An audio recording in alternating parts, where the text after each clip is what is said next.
Il reste 12 jours, et 12 jours, c'est très très long. There are 12 days left, and 12 days is a lot of talk. I'd say something simple. We haven't opened negotiations because there is a question to ask before negotiations. It's whether we agree on the seriousness and urgency of the situation.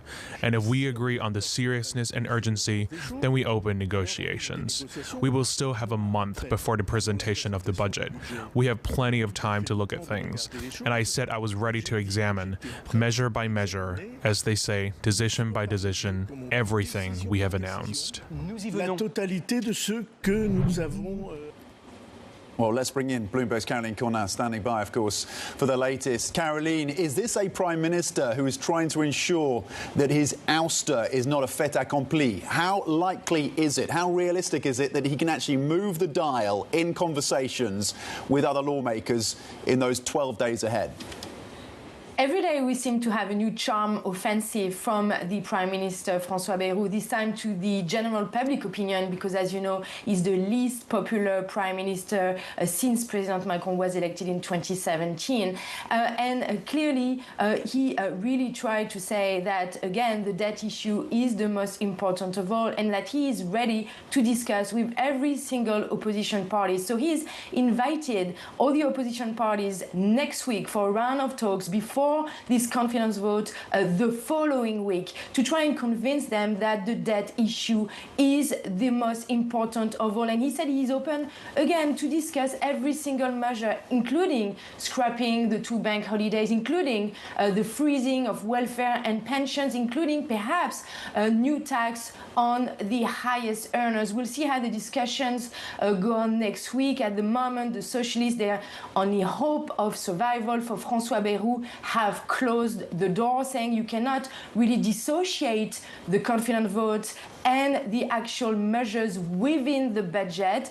And more politicians within Macron's own camp, including, for example, the former Prime Minister Edouard Philippe, are actually saying in the media over the past few days that perhaps new snap legislative elections is the only way out, even though Francois Bayrou said last night he doesn't believe that these new snap legislative elections would create any more stability for France.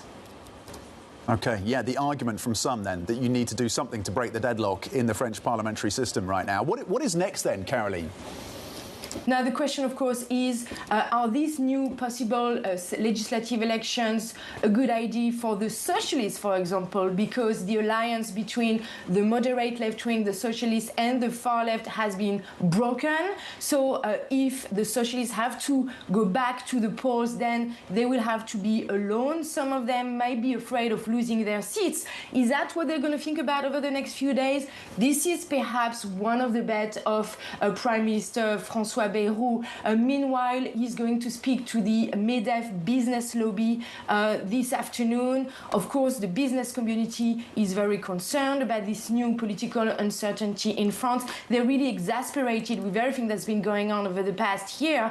And you see the pressure, of course, on the market, even though we had a little rebound on the CAC 40 yesterday, plus 0.4% after 2 days of losses, we still see, obviously, the ongoing pressure on a French bond. The spread between the French and the German 10-year has reached actually more than 80 basis points yesterday, and it's getting very tight with Italy. You can see behind me it's at just 5 basis points with Italy at the moment. So of course executives are very concerned about this uncertainty. They need clarity, they need a budget through, they need a new prime minister. If that's the way to go really quickly, of course President Macron is the only one who can actually call a new snap legislative elections or even decide to resign. Today is in Moldova with the Chancellor Merz. So we'll see over the next few days how these negotiations are going.